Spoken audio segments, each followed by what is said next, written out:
Oui, donc M. Chakar vient d'assister à une soutenance de Malik Boujlel, intitulée Contribution à la géographie linguistique du berbère des Aurès. Vous étiez donc président du jury de la soutenance de Malik. Est-ce que vous pouvez nous donner votre appréciation sur le travail de ce travail?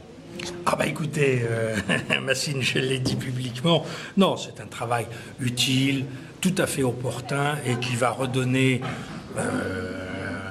permettre de donner un bon départ aux études sur les variétés berbères chaouia, sur lesquelles on avait très peu de choses jusqu'à présent.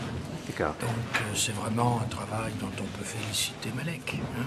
Très bien. Il sera vraiment utile, surtout maintenant qu'il y a un département de l'agriculture à Mazir, à Batna. Je pense que c'est du matériau pour consolider la connaissance sur une variété de berbère qui est très mal connue, très peu documentée.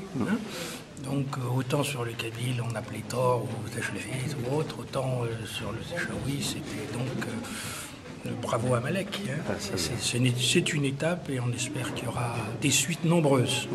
Alors ça fait quelques décennies quand même, un acteur essentiel de la recherche et des études berbères. Vous avez dirigé énormément de thèses, vous avez été président de plusieurs jurys de soutenance de thèses. Vraiment rapidement, en deux mots, qu'est-ce qu'on peut dire aujourd'hui des études berbères? Est-ce qu'ils ont fait du chemin ou pas?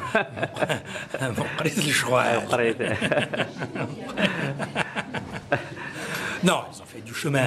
Ils ont fait du chemin. C'est sûr que maintenant, si vous voulez, moi, je regarde sur les 40 dernières années, il y avait des lacunes énormes dans la connaissance. Il y avait des parlers importants sur lesquels on n'avait presque rien. Je pense au Rifin, où on n'avait rien avant les travaux de Radi, puis maintenant on a de très nombreux travaux et des thèses.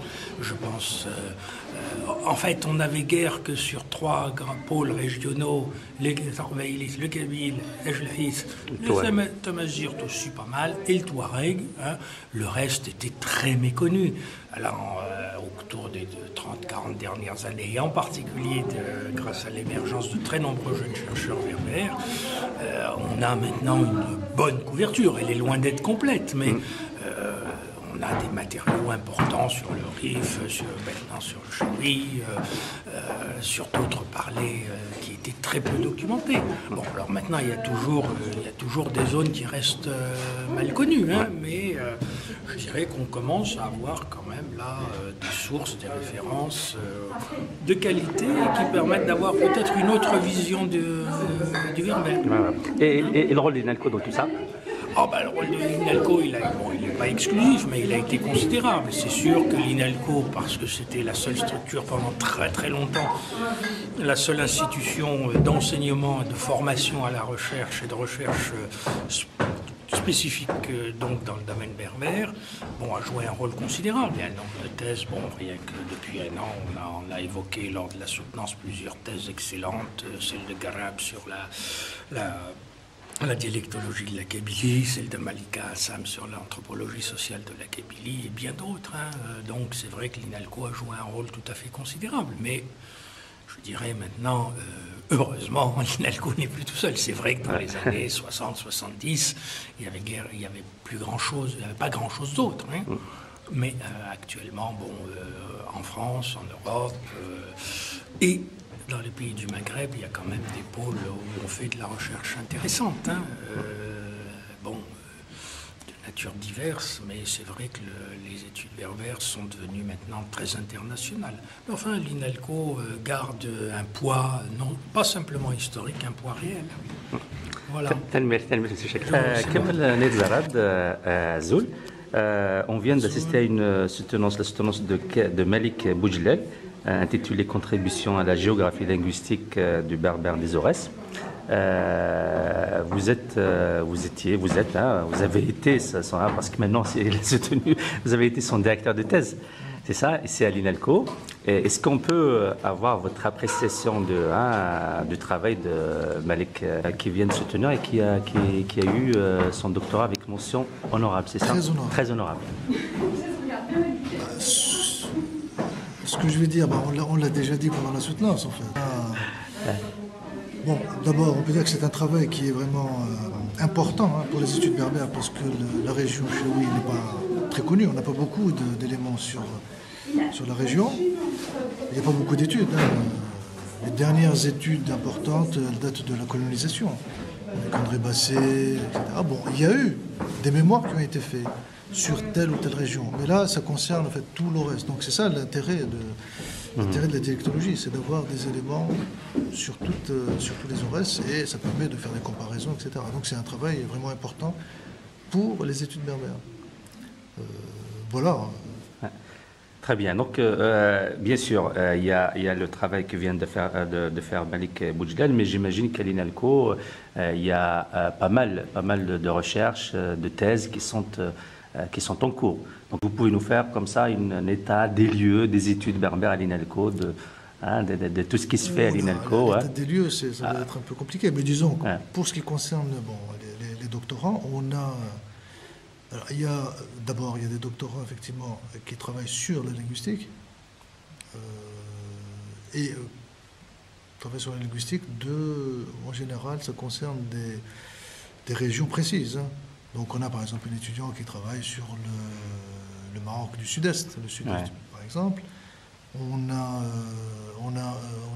une étudiante qui travaille sur la Libye.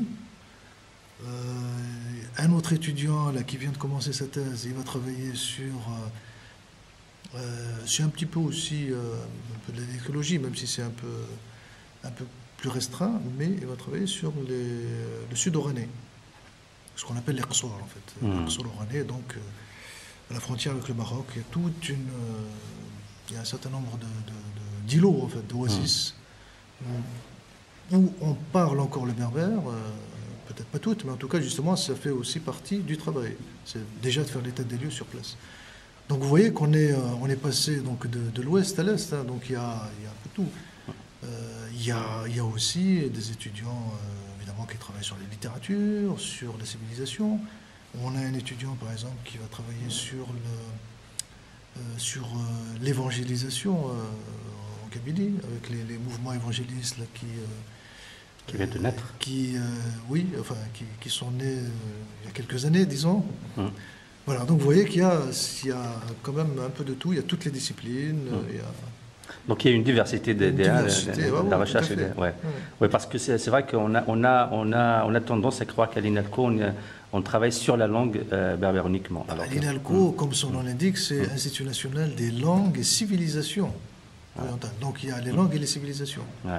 Dans langue, évidemment, il y a linguistique, il y a langue, et dans civilisation, il y a la culture, il y a l'anthropologie, il y a l'ethnologie, il y a l'histoire, tout ça, ça fait partie de la civilisation. Donc il y a de tout, il y a des recherches dans tous les domaines. Donc à l'INALCO, les études berbères, c'est aussi un centre de recherche berbère que vous dirigez depuis quelques années.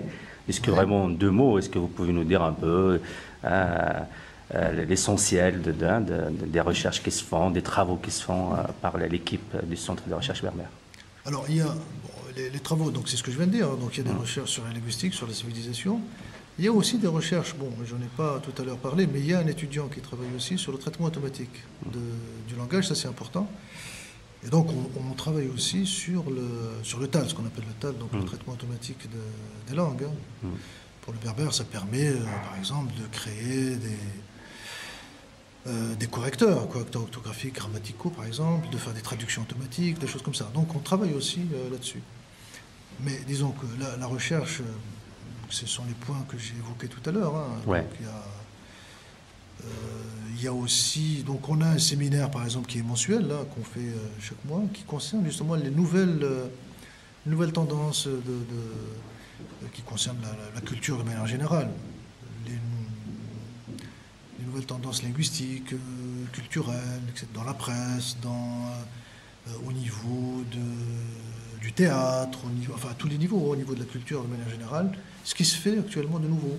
Au niveau aussi des médias, par exemple, au niveau des vidéos, des films, etc. Parce que ces dernières années, comme vous l'avez constaté, il y a pas mal par exemple, de doublage de films, des choses comme ça. Donc on s'intéresse aussi à ces choses-là. Donc tout ce qui est nouveau nous intéresse évidemment. Ce n'est pas simplement la description de tel ou tel parler ou de tel point. Ou de tel... Mais on s'intéresse aussi à tout ce qui est nouveau dans la culture. Voilà. Malik Boujlel Azoul. D'abord, félicitations pour ton titre de docteur d'État. Merci. Donc, tu viens d'obtenir à l'INALCO avec la mention très honorable. Tout à fait. Donc, Ayouz. Voilà. Donc, qu'est-ce que tu peux nous dire en quelques mots l'apport de ce travail aux études à Mazir? Alors, l'apport, bon, déjà, c'est un travail de géolinguistique. Il faut savoir qu'il n'y a pas eu de travaux de géolinguistique sur l'Aurès depuis 1936-37. C'est-à-dire les anciens travaux d'André Basset, un berbérisant de l'époque coloniale. Depuis, il n'y a pas eu de travaux sur l'ensemble des Aurès ou l'ensemble Chaouia. Et donc, c'était un renouveau. Et puis, c'est surtout montrer et faire connaître cette région à travers la variation qui peut exister, la variation phonétique, lexicale, donc du vocabulaire, et des éléments de variation aussi syntaxiques, ou bien, on va faire très simple, grammaticaux, que tout le monde puisse comprendre. Le travail, c'est après combien d'années? 5 ans. 5 ans. 5 ans. Donc, c'était sous la direction de... Kamal Zerad. Voilà. 5 ans, donc c'était 5 années d'un travail dur. C'était... Ben, le travail, bon, il y a la recherche, il y a l'enquête de terrain qui est assez importante. Ouais. Ça, j'en ai fait quand même 9 enquêtes de terrain.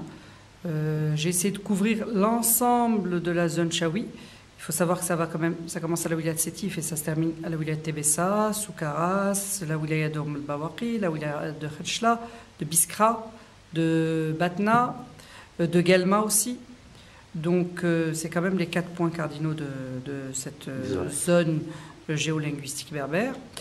Donc il y avait 62 points d'enquête et l'enquête a porté sur ces différents points en essayant de voir les éléments, c'est-à-dire on a découvert des éléments communs et bien sûr des éléments de différence.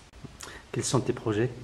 Projet, ça serait de continuer l'enquête de terrain pour essayer de couvrir des zones qui n'ont pas été couvertes ou mal couvertes, parce que parfois, entre 2 points, il y avait une distance trop importante, donc il y a des villages qui sont entre les deux ou qui n'ont pas été couverts, donc ça, il faudrait les couvrir pour avoir quelque chose de plus précis. Essayer de publier cela. Et bien sûr, bon, quelque chose qui était magnifique au cours de l'enquête, ça a été les enregistrements spontanés avec les gens sur des éléments de leur vie quotidienne, des éléments historiques par rapport à leur mythe de fondation, par rapport à leur région, qui ont été enregistrés, que j'aimerais pouvoir transcrire, traduire et pourquoi pas publier. Donc ça promet. J'espère bien. Des pains sur la planche, comme on dit. Ah, il y en a, dans ce domaine, il y en a. On a quand même un retard de quelques siècles. On a appris, l'assistance a appris aujourd'hui que vous êtes de formation vétérinaire, c'est ça? Oui, la formation initiale, effectivement, j'ai eu un diplôme de vétérinaire en Algérie. Et pourquoi cette conversion? Cette reconversion? Oh, c'est une vieille passion, hein. J'ai suivi ma passion. Voilà, c'est vraiment, j'ai suivi ma passion.